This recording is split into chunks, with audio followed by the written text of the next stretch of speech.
Welcome back mga kabayan. Nagbabalik po muli ang inyong lingkod upang magbigay sa inyo ng mga bago at nagbabagang mga balita. Wala na nga talagang nagawa si PCSO Secretary Mer Robles sa naging desisyon ng Senado. Graft and corruption with no potential for bail ang pinataw sa ulo ng magnanakaw na ito. Kahit anong rason ang ihain ni Mel Robles sa hearing ay hindi na talaga ito dininig. Mayroon ng ebidensya, mayroon na ring witness, trabahador pa ng PCSO. Buti na lang talaga. Akala ng marami at tila ba nababahala sila dahil sa sobrang tagal ng hearing baka kasi tumagilid na naman ang ating justice system at ipawalang bahala na naman ang pangyayaring ito.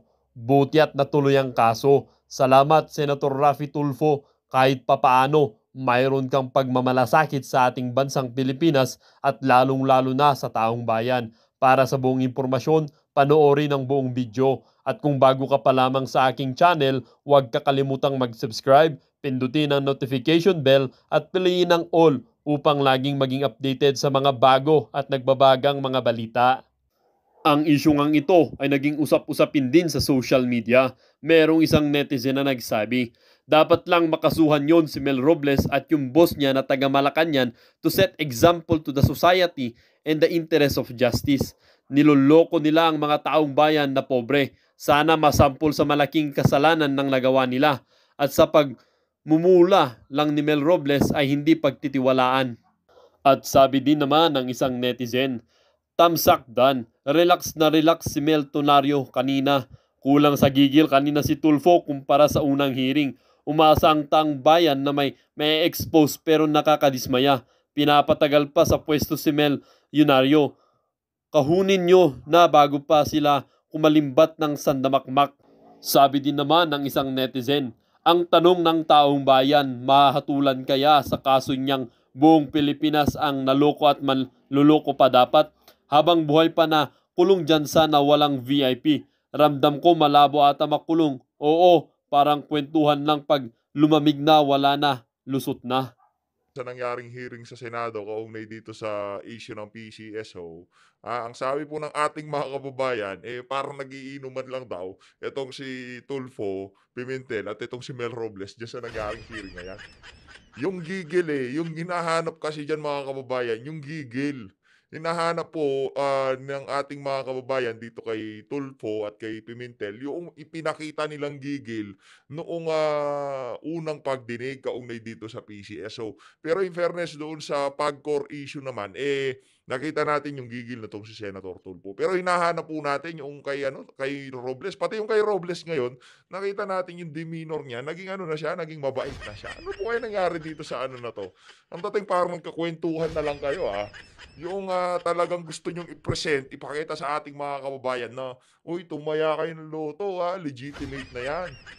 Ganyan yung proseso namin dito. Gano'n ang dating, 'no? Hindi naman sa binibigyan natin ng, kinakargahan natin yung nangyaring hearing kanina. Pero yun ang dumarating sa ating mga kababayan. Ito po mga kababayan, pinaka-latest na update kaugnay dito sa issue na 'to.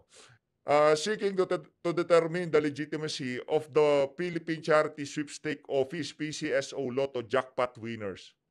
Sen. Rapi Tulfo raised several theories that cast doubt in the lottery system which he said stemmed from the price augmentation employed by the agency. Ayun na po mga kababayan. Yung po talaga yung naging issue diyan, Naalala niyo po noong tinanong itong si Mel Robles at mamaya mga kababayan meron pong sasabihin dito itong si Senator, Pimentel na posible puwede ng, pagka hindi pa inayos nitong PCSO ang kanilang mga sistema diyan, puwede po silang kasuhan ng graft. Mamaya po mga kababayan papakinggan natin yung mga punto de vista nitong si Senator Pimentel kaugnay dito sa ano na 'to, posibleng pagsasamba ng kasong graft sa mga board ng, PCSO. Mantakan niyo yun mga kababayan, kita na kumbaga surplus money na ng PCSO. Inaugment pa po 'to, naglagay pa sila ng, 500 milyong piso para dito sa 649, lotto draw. na kung saan po mga kababayan maging itong si Pimentel hindi po makapaniwala sa loob lamang ng wala man atang isang buwan, meron pong nanalo. Noong pong kinumpyut nitong si Senator, Rapi Tulfo, yang, 649 na yan, gagastos lamang po ng 300 milyon ang kung sino man gustong manalo diyan sa ano na yan, diyan sa loto na yan, partikular na lotto draw. Kahit natayaan niya lahat ng, possible combination, ika nga, talagang kikita pa rin po itong, mananalo na 'to dito sa lotto, draw. Ang theory po nitong si Senator Rapi Tulfo, merong, katropa o kakilala diyaan sa PCSO yung nanalo na yan, na kung saan, puwede nating sabihin na nag-print sila ng pagkarami-raming ticket, kumbaga lahat ng possible combination doon sa particular na draw na yon, tatayaan po nitong ano na 'to, nitong si Lone Beto, ika nga. Ayun po mga kababayan, anong masasabi niyo diyan? Pero kung tayo tatanungin po dito sa partikular na ano nito, sa totoo lang merong yung mga theory nitong si Senator Tulfo kagaya nung root, yung root, may root access, ika nga. Ang, issue po dito mga kababayan, yung dalawang split 2 seconds po, pagdating, kung meron kang access doon sa root na yun, talagang, mamamanipula mo ang, ticket mo kahit na 1, 2, 3, 4, 5, 6 pa yan at ang lumabas sa draw, 6, 7, 8, 9, 10, 11, 12, puwede mo pong palitan ng mabilisan 'yan basta meron kang, access doon sa ano, root access, ika nga. 'No, yung mga IT po alam po yung root access na 'yan, tayo di natin alam 'yan, 'no? Ayun naman po mga kababayan, itong si Senator Coco Pimentel, ito po ang kanyang, mga punto de vista dito. Dumako naman po tayo dito sa usaping tiyatya. Napakakapal po talaga nitong mga congressman na 'to. Ngayon gustong palabasin sa ating mga kababayan, itong, partikular na ano na 'to, galaw ng House of Representative na, People's Initiative. Ang dating po, lini-legitimize po nila itong, ano na 'to, itong, People's Initiative. Ang dating po parang gustong sabihin nitong mga congressman, pakinggan naman natin ang tao. Narinig po natin si Salceda parang merong ano, merong, ewan po natin. Tao naman ang pakinggan natin. Ah, 'Wag na muna natin pakinggan yung 24 senador. Sino bang masusunod? Hindi naman galing sa tao yan, galing sa House of Representative yan, eh. Ito po ang sinabi nitong si Senator, Coco Pimentel, mga kababayan. Senate Minority Leader Aquilino Coco Pimentel III appealed to President Marcos to step in, the continuous charter change CHACHA effort to amend the existing 36 years, grabe ang tagal na po, no? 36 years old constitution through People's Initiative that is causing a, disruption between the Senate and the House of Representatives. Senator, Pimentel, kung hindi pa po kayo nabigyan ng heads up kaugnay diyan sa ano niyo na 'yan, nagsalita na po itong si Marcos Jr. kaugnay dito sa People's Initiative. Sinabi niya na po na divisive. Pero yung mga galaman niya diyan sa House of Representative, good cop, bad cop nga ang dating niyan, eh. Itong si Marcos Jr. pinapakita niya sa mga tao na, "Tigilan niyo 'yan, divisive 'yan, tigilan niyo yung People's Initiative na 'yan." Pero sa backdoor naman, yung mga galamay niya, dire-diretso sa tutulak dito sa People's Initiative. Paano natin alam? Si Senator Amy Marcos, di umano, itong, mga direktiba nanggagaling sa opisina nitong si Martin Romualdez. At ang mga congressman ang nagsi-spearhead dito sa People's Initiative na 'to, 'di ba? Basically, ang ibig sabihin po nito, yung sinasabi ni Marcos, iba po sa ginagawa pagka nakatalikod na, okay? Ang tanong, gusto ba ni Marcos ang People's Initiative? Kayo po ang sumagot sa baba, pero sa ating nakikita, kung sabihin man ni Marcos na ayaw niya yung People's Initiative na yan, kung maniwala po kayo, sabagay nabudol na kayo ng isang beses, kung naniniwala pa rin kayo, talagang wala na. Hanggang dito na lang po tayo, no? Kung yung mga sinasabi ni Marcos Jr. ngayon, lahat ng sinasabi niya, pinaniniwalaan nyo, talagang, tanso nga talaga kayo. Yun, eh. Kung hanggang ngayon naniniwala kayo pagka sinabi niyang divisive, wag natin pag-usapan, eh, mga loko-loko rin pala kayo pagka naniwala kayo diyan kay Marcos Jr. Ang dami na pong kabudulan na ginawa niya noong pong panahon ng eleksyon, hanggang ngayon maniniwala kayo? Tak ng Petrang Karapata. Ngayon po mga kababayan, pakinggan po natin itong si Senator Pepintel kaugnay dito sa issue ng ano na 'to. Eh, tayo tatanungin, kasuhan niyo na ng graft kung sino yung mga kakasuhan ng graft diyan. Games nito naman, Pakinggan po natin. Lotto games ng PCSO after the augmentation of the jackpot. So, yung 642 hanggang 658, 5 games yan eh. 100 million, 100 million, 500 million, 500 million, 500 million ang augmentation. So 1.7 billion pesos yung augmentation, parang pamasko ng 2023. Oh, natamaan lahat yun in less than a month. Oh. Or at least 1 month. Oh, more or less 1 month. So we will have to investigate further kasi there have been past instances na more than 500 million yung jackpot naturally, hindi augmented but the natural accumulation of the jackpot. Correct. And yet Yung natural accumulation, yung kunyari meron tumaya, lumaki yung jackpot. Meron na naman tumaya, hindi naman ako, lalaki yung jackpot. Ganun po yun. Yung augmentation naman, galing sa pondo mismo ng PCSO, ipapatong nila on top of the talagang nalikom na price dun sa particular na na yon, na lotto draw. tignan natin yung time period bago siya tinamaan. It took mga 3 to 4 months, maybe 1 year pa yata. Correct. Subject to confirmation of factual review. Maybe po, sir, yung ganung scenario natin, 1 month's time, sunod-sunod na nakalaro. 5 games yung tinamaan. I'm talking about sa past 1 game na umabot na ng 500 million yung kanyang jackpot So it took months bago siya tamaan. Correct. Pero Sa akin. ngayon po mga kababayan, wala. Pagka nag-augment sila ng 500 million, the next month, merong mananalo. For example, nag-augment sila ng 500 million dito sa particular na loto na to. Kaya hindi po natin maintindihan paano kikita. Paano kikita? Nag-augment kayo ng 500 million, ang naging jackpot 600 million. Ibig sabihin, ang on top of the 500 million, yung pumasok na taya ng mga mananaya, nasa 100 million lang. Naglabas kayo ng 500 million, pumasok na-add doon sa 500 na pinalanunan, naging 600 million. Paano kumita yung PCSO doon? Hindi po natin maintindihan. Kailangan pa rin na ipaliwanag yan sa ating mga Ako kababayan. ay nagdududa. Ako rin ay nagdududa. Yung probability was supposedly of millions. Probability and Kasi ang assumption kasi is 500 Possibility. million na pesos na yung jackpot, andyan na yung interest na daw ng mga betting public, tatagtatayaan na sila. But when it happened naturally, it took months bago tamaan And then Correct. all of a sudden, itong augmentation ng 5 laro, o 1 buwan lang, 10 lahat. I mean, nako po, milyonaryo ka na dyan. Brad, basta ako yung nagdududa, but I'm not accusing anybody, but we're asking na nga the CICC to conduct an investigation. Precisely, hindi tayo rito naghahabol ng kung meron mang kriminal na wala naman talagang krimen o kriminal. Ang hinahabol natin dito is the huwag naman gano'n, Senator.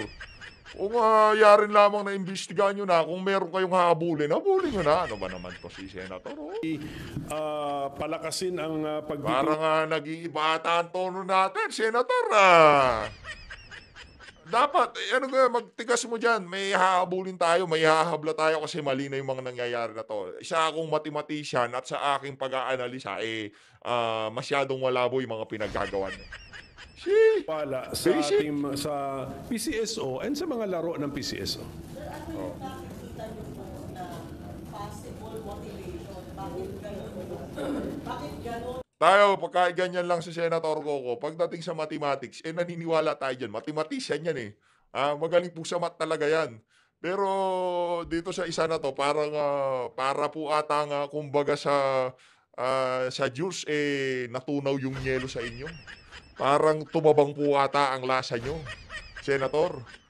Pakiayos po kasi binabantayan po kayo ng mga kababayan natin. Tapos meron mga aligasyon na 400 million, 1 billion na pang-areglo dito sa issue na to. Di tayo naniniwala doon, pero pagka may alingas-ngas na gano'n, alam na di ba? Ang naging kadalas yung pagpapatalo yung Walmart side. Tapos, ano yung likelihood na isang nakikinaba o isang Well, I'm not making any accusation, but I'm telling you, I have my doubts. We are happy na pumasok na yung CICC, but salita lang yun. So kailangan natin malaman ano talaga ang gagawin nila. What is the plan of the CICC? Para ang ultimate purpose, kung wala naman nangyayaring kalokohan, hindi tayo naghahabol na meron tayong kakasuhan. Ang habol natin, pag ang sasabihin ng CICC na Ano ba to?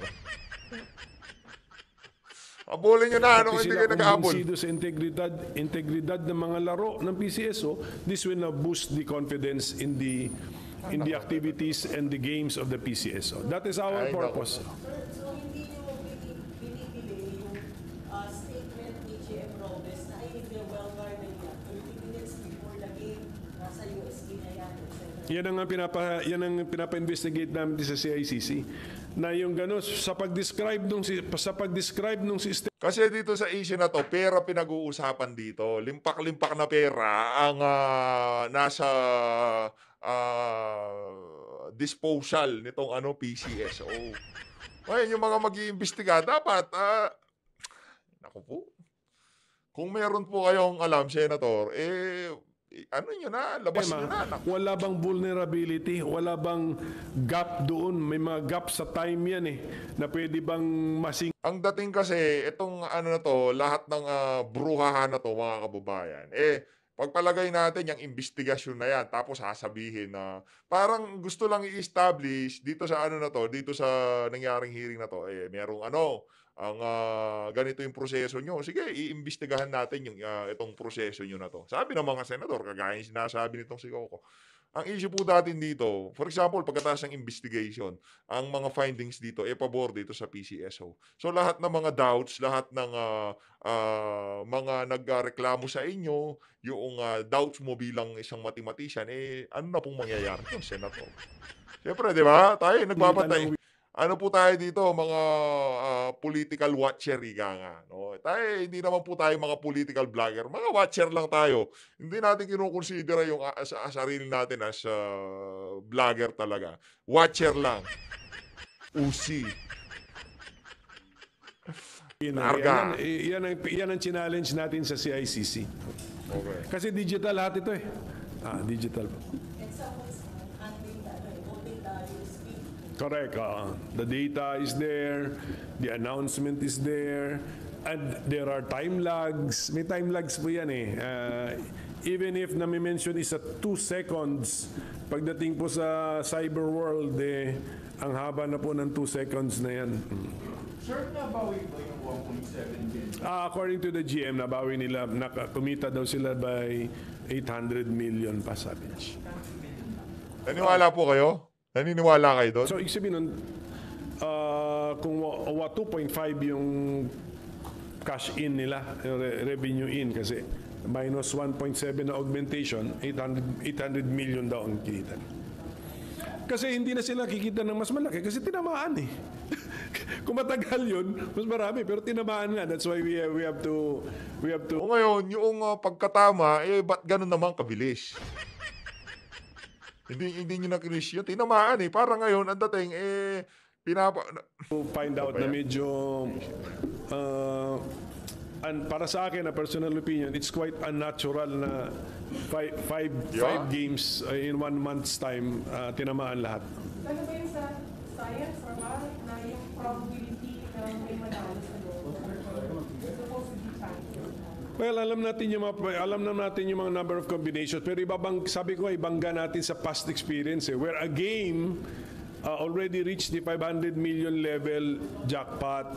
So, for your information, meron po tayong loto dito na umabot ng 1 billion. Kung di tayo nagkakamali yung 659, yun po yun. Panahon ni President Rodrigo Duterte, hindi po mapanalo-panalunan. Ang haba ng pila sa mga lotto outlet. Pero dito po mga kababayan, maya't maya may Assumption nananalo. natin is andyan na yung attraction ng betting public.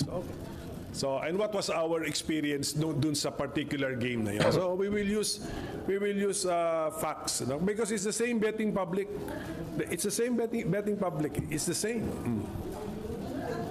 This early na po yung direction na nakikita niyo na kailangan i-amend dun sa charter. PCSO charter. Compliance lang ang kailangan because medyo na-disappoint din tayo kanina na the current PCSO board is using an opinion by Executive Secretary Mijaldea. Ako po, Sino na ba ang Executive Secretary ngayon? Iba na. So Mijaldea represented the Duterte administration. Indulan po tayo. Malaking disappointment po yun. I mean, because of that, there might even be some violation of their charter. Na ang word and spirit of their charter indicate that the board must always inform the president ano na nangyayari. And they have not been communicating with the president because they're relying on an E.S. Mijaldea opinion ng time pa ng past president. Mali na po yun. Yun yung sa prize fund, sir. Not only that, sa lahat, yung mga rules and regulations, pati scheduling of the games, Section 10 of their charter. Na ang reading namin pareho nung OGCC ay yung subject to the approval of the President refers to almost all of their actions. Kasi nga ano naman sila, attached naman sila sa Office of the President, arm sila ng Office of the President. So, ang spirit doon, hindi lang yung letter, but spirit captured by the letter, ang sabi, keep the President informed all the time. kaso hindi na po, ginamit na lang yung anong tawag dito, yung sulat nitong si ES at saka yung mga sinabi nung nagdaang ES. Sir, yung sa PCSO, ang laki ng hawak po nilang pera, they can decide na gawin pa presyo, 500 Correct. billion. Sino nagbabantay sa kanila, sir? Sino mag-check kung tama kung hindi ganito ginagawa? Precisely. At saka dapat may imprimatur nga ng presidente. Yun na nga. But they have been skipping this procedure at ginagamit nila is an old ES opinion na hindi pa applicable because sa context ng opinion, it's about contracts na sinabmit, contracts na luma na. And sir, hindi dumadaan sa GAA, sir, sila, di ba? Opo. Pero nakukuha naman yan sila. But that's a good point. Even the power of the board to use their funds for augmentation of the jackpot, medyo i-review na lang siguro ng Congress yan kasi and in the spirit of the universal healthcare law, sana i-contribute na lang po yun towards that universal healthcare law. Di ba? So ganun na lang yan. Ibig sabihin po ba na mabypass yung president? And meron po bang violation po ba? Practice. Sa practice nila, na lumabas sa hearing nga They have not been getting approval of the Office of the President because they want to use a 2021 previous administration opinion na hindi naman applicable. Kasi sa first paragraph pa lang ng opinion, this is ang context noon, nagre-review siya ng kontrata with some other entity. So that is what's happening. So we called the attention of the PCSO. I hope they modify their behavior. Di ba? Pag hindi nila gawin yun, well, after na-call na yung attention nila, maybe we're open to graft and corruption cases here. Pero in the meantime, sir, ngayon, wala pa yung seeming violation dun sa ating draft. Kasi di ba, legal department sila, they should know that. Pwedeng meron na, pero hindi ko sinasabi yun. Ang gusto kong sabihin, may na-achieve tayo ngayong hapon, pinoint out natin yun, agree naman daw sila, let us look at their future acts, kung gagawin na ba nila yon by getting clearance from the Office of the President. Sir, may feedback ng system provider ng electronic na pagtaya, online pagtaya na nag-start noong December. Pacific Online. Yes, sir. May question din po kayo. Hindi ko na sila natanong, basta sa know your customer rule lang ang ano doon eh. So maganda yung mga suggestions namin, Chairman, si Senator Raffy Tulfo, how to improve it. Kasi nga saan ba yung case na yung picture na prinisit, picture ng unggoy at sa SIM card registration. Ito naman ang sabi namin, Chairman, let us say adult yung picture, so may account na, pero yung actual na tumataya ay bata. Dapat ang improvement, sabi namin, Chairman, Senator Raffy Tulfo, real time dapat yung pagmo-monitor kung who is the one placing the bet online. Kasi sa physical betting, kita mo ko yung tao eh. Sasabihin ng teller, bata ka pa masyado, hindi ka pwede mag-place ng bet. Sa online, ang kita mo lang yung account ng tumataya. Pwedeng na-open yon using adult pictures, pero yung actual bettor is already a minor.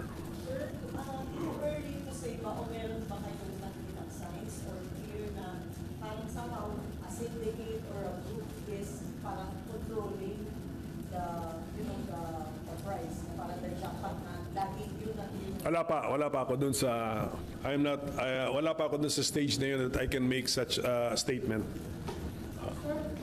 But tuloy-tuloy ang ating pagtutok dito. Yun? Should ba na kanyang take on besides the fees o actually, kasi nga, hindi kayo nagsasabi sa Malacanang. Correct. Correct. Milyon-milyon po na-monitor tayo ng pinag-uusapan dito, Malacanang, mga kababayan. pwede din silang kumilos from the top, utusan ang PCSO. Pero wala na lusot ang PCSO dahil andyan sila sa harap namin and they said yes. So, tignan natin. So we will judge their sincerity sa future actions po nila. Parang nalalabuan tayo sa mga nangyayari ngayon.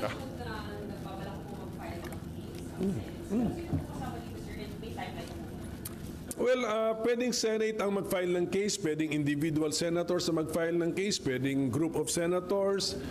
Actually, ini-encourage ko nga mga people's organization and the citizens of the Republic na interesado to file the cases. Kasi nabanggit na rin naman natin yung reasoning natin eh. So, but definitely ang Senado inaaral yung mga options available to us as an institution and to us as individual members of the Senate.